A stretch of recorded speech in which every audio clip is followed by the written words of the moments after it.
अस्सलाम वालेकुम दोस्तों, कैसे हैं आप लोग। मैं हूं ताहिर। अच्छा देखिए, पियोनीर में आपसे अक्सर वेरिफिकेशन मांगी जाती है, योर क्लाइंट्स फ़ोटो आईडी। मेरे पास जैसे मोहम्मद ताहिर जो मेरे नाम का पियोनीर अकाउंट है, वहाँ पे मोहम्मद शाहिद के नाम से पेमेंट आई थी अलग नाम से। और यानी पेपाल से विड्रॉल लिया था तो वो अलग नाम था वहाँ पे। तो उसके बाद वो पेमेंट पेंडिंग में चली गई थी। और आजकल ये काफ़ी सारे यूज़र्स के साथ मसला आ रहा है कि अगर पियोनीर में नाम अलग हो और पेपाल में नाम अलग हो, उसमें जब पेमेंट्स वगैरह आती है तो वो पेंडिंग में चली जाती है। और पियोनीर आपसे वेरिफिकेशन मांगता है, कुछ डॉक्यूमेंट्स मांगता है। अब उसमें इनवाइस मांग लेता है, या आपकी बिज़नेस डिटेल, या वेबसाइट की डिटेल वगैरह, और या फिर जो आपके क्लाइंट की फ़ोटो आईडी वगैरह। तो अब जो भी आपसे ऑप्शन मांगेंगे उसी हिसाब से फिर आपको वहाँ पे डॉक्यूमेंट सबमिट करने पड़ते हैं। मेरे पास जो है उन्होंने कहा था कि जी क्लाइंट्स फ़ोटो आईडी दें। अब फ़ोटो आईडी में पासपोर्ट और नेशनल आईडी कार्ड का ऑप्शन था, यानी शनाख्ती कार्ड का। तो सिंपल मैंने जो है वहाँ पे पासपोर्ट अपलोड कर दिया था।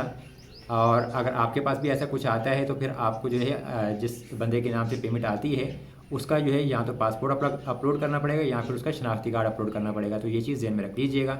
और उसके बाद फिर डिपेंड करता है कि पियोनियर उसको कितने दिन में क्लियर करता है। बाद वक्त ऐसा होता है कि अगर वेरिफिकेशन फेल हो जाए तो आपके पास वहाँ पे शो हो जाता है कि आपको दोबारा डॉक्यूमेंट्स अपलोड करने हैं, या फिर आपका अकाउंट ही पियोनियर ब्लॉक कर देता है। और अगर वहाँ पे वो जो वेरिफिकेशन सेंटर है पेंडिंग में रहे इन्फॉर्मेशन, तो फिर वहाँ पे बेशक वो 3 4 6 महीने 8 महीने या साल भी पेंडिंग रहे तो मसला नहीं है। यानी कि अगर पेंडिंग रहती है काफ़ी अर्से तक तो मतलब कि आपको दोबारा सबमिट नहीं करना। लेकिन अगर वो रिजेक्ट कर देते हैं, आपका अकाउंट ब्लॉक कर देते हैं, तो मसला बनेगा आपके लिए।